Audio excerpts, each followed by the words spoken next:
მიქაუტაძის მორიგი წარმატება, რას ამბობს ახალი მწვრთნელი ქართველზე, ლუის ენრიკეს ექსპერიმენტი, რატომ ვერ წვრთნის კეცბაია დიდ კლუბს. ამ და სხვა საინტერესო ინფორმაციის მოსმენამდე დალაიქე ვიდეო და გამოიწერე. დავიწყოთ საფრანგეთიდან, სადაც ჩვენმა ბომბარდირმა პროფესიულ კარიერაში მეასე გოლი გაიტანა. გიორგი მიქაუტაძემ ლიგა 1-ის ზედიზედ მეორე ტურში შეძლო გატანა. ამჯერად მონპელიეს კარში და თან შეხვედრის დაწყებიდან 3 წუთში. ამასთან ეს გიორგის მეათე გოლია ლიონის რიგებში და ამ შედეგით ის ლიონის სეზონის საუკეთესო ბომბარდირია. საბოლოოდ ლიონმა ეს შეხვედრა 4-1 მოიგო. მატჩის შემდეგ ქართველმა ეს შეხვედრაც შეაფასა.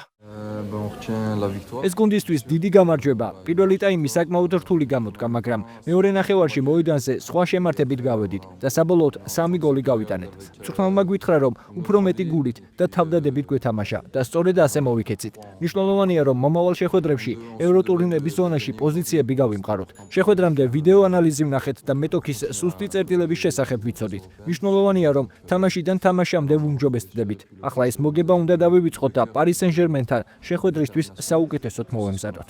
ქართველის თამაშის შეხვედრის შემდეგ ლიონის მთავარმა მწვრთნელმა პაულო ფონსეკამ შეაფასა. მიქაუტაძის და ლაკაზეტის თამაში საკმაოდ პოზიტიურია. ისინი აქ გოლების გასატანად არიან. ძალიან ბედნიერი ვარ გიორგის გამო. იმის გარდა რომ გოლი გაიტანა ბოლო 2 თამაში, დასვაში ძალიან ბევრი იმუშავა. გოლის გატანას ნამდვილად იმსახურებდა. ლაკაზეტზეც იმავეს ვიტყვე. რაც გუნდში ვარ, მან მხოლოდ 2 ვარჯიში ჩაატარა და ამის მიუხედავად გოლის გატანა მაინც მოახერხა. მათ შორის კონკურენცია ჩვენთვის კარგია, რადგან ამ ორ მოთამაშეს შორის რთულია ერთ-ერთი აირჩიო. შეგახსენებთ, რომ ლიონი ლიგა 1-ში 22 მატჩში მოპოვებული 36 ქულით მეხუთე ადგილზეა და მომდევნო ტურში 23 თებერვალს პარის სენ-ჟერმენს უმასპინძლებს. გიორგი მიქაუტაძის და ხვიჩა კვარაცხელიას დაპირისპირებამდე გეტყვით, რომ პარის სენ-ჟერმენმა სტუმრად ტულუზა 0-1 დაამარცხა. ხვიჩა კვარაცხელი ამჯერად ცენტრ ფორვარდის პოზიციაზე იყო და ისევე როგორც მთელ გუნდს, მასაც არც თუ ისე გამორჩეული შეხვედრა ჰქონდა. შეიძლება ითქვას, რომ პარის სენ-ჟერმენის მთავარი მწვრთნელის ლუის ენრიკეს ექსპერიმენტმა ამ შეხვედრაში არ გაამართლა, რადგან მიუხედავად იმისა, რომ 24 წლის ქართველმა შეუცვლელად ითამაშა, მთელი შეხვედრის განმავლობაში კარში და კარისკენ თითოჯერ დაარტყა. ჰქონდა 2 წარმატებული დრიბლინგი და 1 სახიფათო პასიც. ალბათ ყოველთვის ხვდებით, რომ ეს მონაცემები არ არის ის, რასაც გულშემატკივრები ხვიჩასგან მოელიან. თუმცა იმედია, რომ მალე მწვრთნელის რომელიმე ექსპერიმენტი გაამართლებს.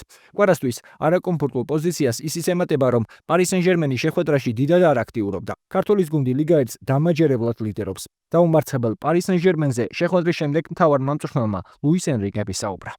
პარის სენ-ჟერმენი ისევ დაუმარცხებელია. ეს ჩემთვის არაფერს ნიშნავს. ჩემი მიზანი ჩემპიონატის მოგება. ტულუზას წინააღმდეგ მომენტების შექმნა რთულია. რამდენიმე მომენტი ჰქონდა, იმიტომ რომ კარგად ვიყენებდით სივრცეებს. მათი დაცვითი ხაზის უკან. გუნდში დიდი კონკურენცია, მაგრამ როდესაც ფეხბურთელებს შანსი ეძლევათ, ისინი მაღალ დონეზე თამაშობენ. შეგახსენებთ, რომ პარიზელებს მომდევნო შეხვედრა 19 თებერვალს ჩემპიონთა ლიგაზე ბრესტის წინააღმდეგ გაქვთ.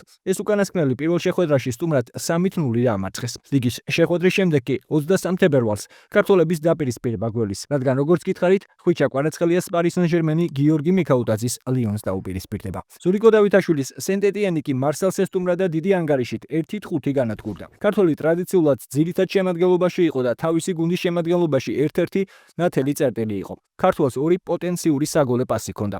ერთ-ერთ ეპიზოდში კი გოლის გატანა თავადაც შეეძლო, თუმცა მისი დარტყმული კარს მცირე მანძილი დაცდა. ამ მარცხზე შეხვედრის შემდეგ ქართველმა თავად ისაუბრა.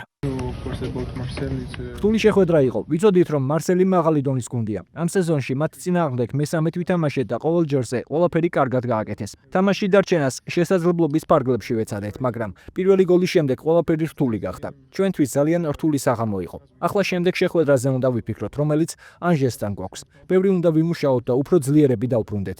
გუნდს ნამდვილად რთული დრო აქვს, მაგრამ დანებებას არ ვაპირებთ. ერთმანეთთან საუბარი და ბევრი მუშაობა მოგვიწევს. ვფიქრობ, ანჟეს წინააღმდეგ უფრო ძლიერები ვიქნებით.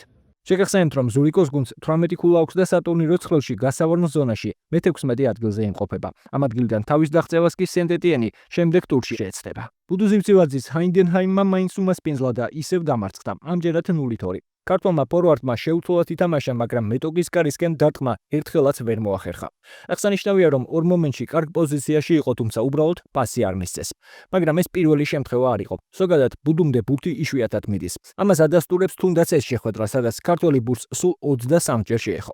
შეგახსენებთ, რომ ბუდუმ ბუნდესლიგაში 7 შეხვედრა ჩაატარა და მის ანგარიშზე მხოლოდ 1 საგოლე პასია. ქართველი ამ სტატისტიკის გაუმჯობესებას 23 თებერვალს ლაიფციგთან შეეცდება. გიორგი ჩაკვეტაძის უოტფორდმა კი ჩემპიონშიპში ჩატარებული ბოლო 6 შეხვედრის შემდეგ პირველი გამარჯვება იზეიმა. ქართველის გუნდმა მიდლსბრო მინიმალური სხვაობით 1-0 დაამარცხა. ჩაკვეტაძემ ამ შეხვედრაში 34-დან 31 ზუსტი პასი გააკეთა.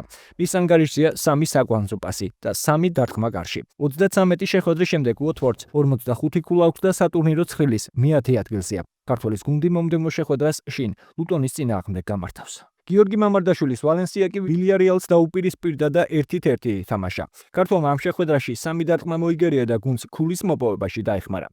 ვალენსიას ამ დროისთვის 23 ქულა აქვს და სატურნირო ცხრილში მე-18 ადგილზე იმყოფება. შემდეგ შეხვედრას ქართველის გუნდი მადრიდის ატლეტიკოს წინააღმდეგ გამართავს. აქვე მოკლედ გეტყვით, რომ გავრცელებული ინფორმაციით ლივერპული მზადაა ზაფხულში ალისონ ბეკერს დაემშვიდობოს. ამ შემთხვევაში კი მამარდაშვილის ენფილდზე ძირითადში თამაშის შანსი მნიშვნელოვნად გაიზრდება. გიორგი ქოჩორაშვილი კი ტრავმის შემდეგ ლევანტეს ძირითად შემადგენლობაში დაბრუნდა. ქართველის გუნდი ხიხონის სპორტიკს დაუპირისპირდა და ფრედ 0-0 ითამაშა. გიორგი მოედანზე ერთ-ერთი გამორჩეული იყო და ორივე გუნდის შემადგენლობაში ერთ-ერთი ყველაზე მაღალი შეფასებაც დაიმსახურა. აღსანიშნავია, რომ ამ თამაშს საქართველოს ნაკრების მთავარი მწვრთნელი ვილი სანიოლიც დაესწრო. როგორც ჩანს, ჩვენი ნაკრების მწვრთნელი მარტის თამაშების წინ ფეხბურთელების სათამაშო ფორმას აკვირდება. თემურ კეცბაია კი, რომლის კანდიდატურა მოზერველის მთავარი მწვრთნელის თანამდებობაზე აქტიურად განიხილება, შოტლანდიური კლუბის ხელმძღვანელობის გადაწყვეტილების მოლოდინშია. კეცბაიამ ამ და სხვა საინტერესო თემებზე მედიასთან ისაუბრა. ველოდები რა მოხდება? მალე გაირკვევა, წავალ თუ არა შოტლანდიაში მოზერველის მთავარი მწვრთნელის თანამდებობაზე სამუშაოდ. კვიპროსის ნაკრების დატოვების შემდეგ უარი ვთქვი წინადადებებზე საქართველოსთან და საბერძნეთიდან. სიმართლე ის არის, რომ არ მომეცა ევროპის წამყვან ლიგებში მუშაობის შესაძლებლობა. მიუხედავად იმისა, რომ ეს დავემსახურე კვიპროსში ნაჩვენების შედეგებით. ფიქრობ, კვიპროსულ ფეხბურთს მის საზღვრებს გარეთ სათანადო მნიშვნელობას არ ანიჭებენ და ეს თავის როლს თამაშობს. როდესაც საქმე მწვრთნელებს შეეხება, პასპორტს დიდი მნიშვნელობა აქვს.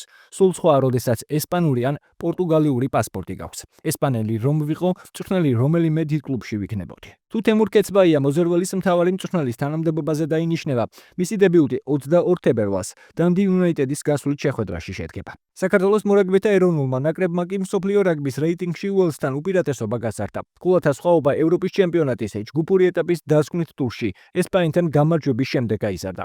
შეგახსენებთ, რომ რიჩარდ კოკერელის გუნდმა მადრიდში მეტოქეს 10 ლელო დაუდო და 62-32 გაიმარჯვა. საქართველოს ნაკრებმა ჯგუფში სამივე შეხვედრა ბონუსით მოიგო. 15 ქულა დააგროვა და ნახევარფინალში პირველ ან 2 მარტს რუმინეთს უმასპინძლებს. ახლა კი UFC და ქართველი ჩემპიონი ილია თოფურია, რომლის განცხადებით ისლამ მახაჩევმა მასთან ბრძოლას თავი აარიდა. ქართველი ფიქრობს, რომ მახაჩევს მასთან შეხვედრის ეშინია. ისლამი შეშინებულია, მას ჩემი ეშინია. თუ მართლა ასეთი მარტივია და მართლა ასეთი პატარა ვარ, ჩემთან ოქტაგონს გაიყოფდა. არ არსებობს მიზეზი, რატომაც ოქტაგონს არ გაიყოფდა. შეგახსენებთ, რომ ილიას მეტოქე უახლოეს დღეებში უნდა გაირკვეს. თქვენ ვის ისურვებდით ილიასთან ერთად ოქტაგონზე? დაწერეთ თქვენი აზრი კომენტარებში. თუ მოგეწონათ ვიდეო, დალაიქეთ, გამოიწერეთ არხი და ჩართეთ ზარის ხილვადი, რომ არ გამოგრჩეს შემდგომი სიახლეები. და ეს არის კრისტალბეტ ეროვნული ლიგის თამაშებს და უგულშემატკივრე ქართულ ფეხბურთს.